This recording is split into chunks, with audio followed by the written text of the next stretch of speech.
राधा स्वामी जी, आज की डेरे की सत्संग की और सवाल जवाब की अपडेट लेकर हम आ गए हैं आपके रूबरू। तो आज सुबह हजूर और बाबा जी सत्संग में दोनों ही उपस्थित थे और दोनों का ही चेहरा स्क्रीन पे दिखाया गया। उसके बाद दोनों ने ही कार में दर्शन दिए। बाबा जी कुर्सी पर बैठे थे और हजूर उनके साथ ड्राइवर वाली सीट पर आगे बैठे थे। उसके बाद सवाल जवाब इस प्रकार हुए। शाम को आपको सुनाते हैं। सबसे पहले बाबा जी हमारे सारे रिश्तेदार साथ होकर भी हमारे साथ नहीं है। बाबा जी ने कहा, आपने कभी इन परखों में नहीं पड़ना है, आपने अपना फर्ज निभाना है, आपने किसी के लिए ऐसी भावना नहीं रखनी है। वो सोचते हैं तो सोचने दीजिए। अगला सवाल एक बहन ने किया, बाबा जी मुझे सचखंड ले चलो। बाबा जी ने कहा, बेटा लफ्जों में नहीं लाना है, इसको करने में लेके आना है। अगर हम करने में जाहिर करेंगे तो ही सचखंड जा पाएंगे, कहने से कुछ नहीं होता। दूसरा सवाल भी इन्हीं दीदी ने पूछा कि बाबा जी कारोबार नहीं चलता, बच्चे टेंशन में हैं बहुत ज्यादा। बाबा जी ने कहा, बेटा हौसला रखना है और तुम्हें आपको उन्हें ज्यादा से ज्यादा हिम्मत देनी है। अगला सवाल पूछा गया, बाबा जी क्या दादा और दादी की सेवा करने से कर्म कट जाएंगे? क्या हमारे कर्मों का भार उनके सर तो नहीं आ जाता? तो बाबा जी मुस्कुराए और बाबा जी ने कहा, नहीं बेटा, दादी और दादा की सेवा करना तो अच्छी बात है।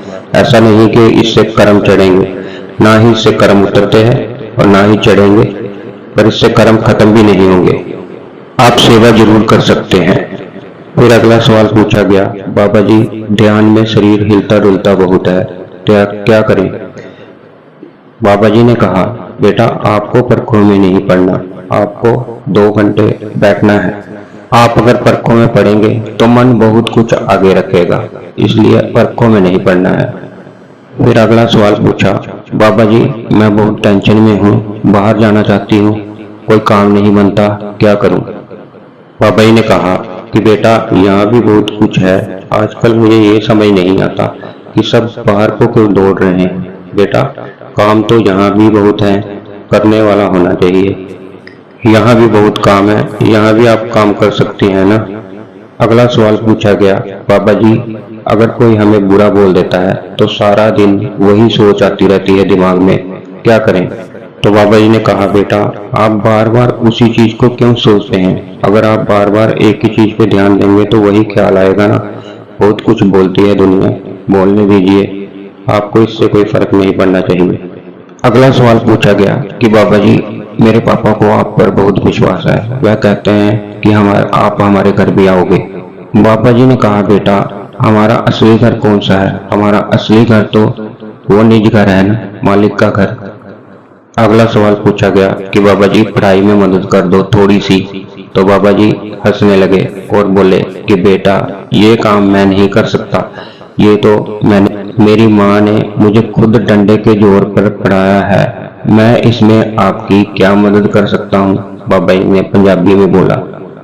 सारी संगत जोर जोर से हंसने लग गई और बाबा जी ने कहा, जब मैं पढ़ता नहीं था तो मेरी माँ खुद डंडे लेके मेरे पीछे पड़ जाती थी, इसमें मैं आपकी कोई मदद नहीं कर सकता।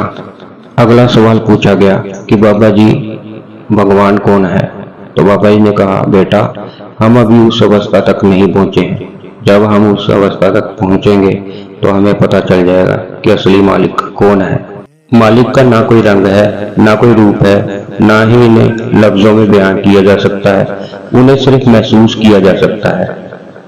फिर अगला सवाल एक लड़की ने बाबा जी को कहा, बाबा जी हजूर जी को जी आया नहीं। तो बाबा जी ने कहा, बेटा मेरा नहीं करेंगे जी आया नहीं। संगत सारी जोर जोर से हंसने लग गई और हजूर जी भी हंस रहे थे।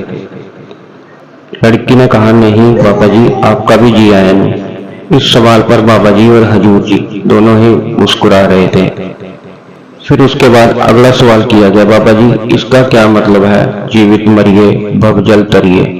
तो बाबा जी ने कहा, इसका मतलब है बेटा कि हमारा पार उतारा कैसे होगा। जब हम अपने ख्याल को आंखों के पीछे टिकाना शुरू करेंगे तो उसे हम जीते जी मरना कहते हैं। बेटा डर तो सिर्फ मौत का ही है ना, तो मौत तो सभी को आनी है। मौत से तो सभी को डर लगता है, लेकिन जब हम उस अवस्था तक पहुंच जाते हैं, इसे कहते हैं जीवित मरना, बबूजल डरना। फिर हमारी मौत का डर खत्म हो जाता है। इसे कहते हैं जीवित मरिए, बबूजल डरिए। फिर अगला सवाल, एक बेटी ने कहा कि बाबा जी मेरी शादी में जरूर आना। ये भी काफी ज्यादा हंसने वाला सवाल था। बाबा जी ने कहा बेटा भोग पे तो मैं चला जाता हूँ, लेकिन शादी में नहीं जाता। किसी की जिंदगी तबाह होते मैं नहीं देख सकता। तो सारी संगत इस बात पे जोर जोर से हंसने लगी। फिर किसी भाई ने पूछा, बाबा जी हजूर की आवाज बड़ी सुनने का मन कर रहा है, प्लीज सुना दो। तो बाबा जी ने कहा पहले मेरी तो सुन लो, सारी उम्र पड़ी है इनकी आवाज सुनने को। फिर किसी ने ये भी कहा कि बाबा जी हमारे सेंटर में जरूर आना। बाबा जी ने कहा इसलिए तो मैंने साथ में बिठाया है इनको यहाँ पर, हजूर जी के बारे में बाबा जी ने कहते हुए कहा। उसके बाद बाबा जी ने कहा अब मुझे लगता है मुझे 3-4 और बिठाने पड़ेंगे। इस बात पर भी संगत बड़ी जोर जोर से हंसने लगी। बाबा जी ने कहा एक इधर बिठा लेते हैं, एक उधर बिठा लेते हैं, एक उधर, चारों तरफ बाबे ही बाबे बिठा देते हैं, एक लेडीज बाबा भी बिठा लेते हैं। फिर संगत जोर जोर से हंसने लगी। आज बाबा जी ने सारे पंडाल का माहौल ही खुशनुमा रखा था। एक लड़की कहने लगी कि मेरा परिवार परमारथ पर चलने की बहुत कोशिश करता है, लेकिन सबके अंदर ईगो भरी पड़ी है। बाबा जी ने कहा कि बेटा हमें दूसरों पर उंगली नहीं उठानी और ना ही उनकी परख करनी है, हमें अपने बारे में सोचना है। और तो ये थे जो सवाल जवाब आज डेरे में हुए थे। अब वीडियो को यहीं ख़त्म करते हैं, आगे और भी वीडियो आएंगे। चैनल को सब्सक्राइब कर लीजिए दोस्तों। और आदाब स्वामी जी।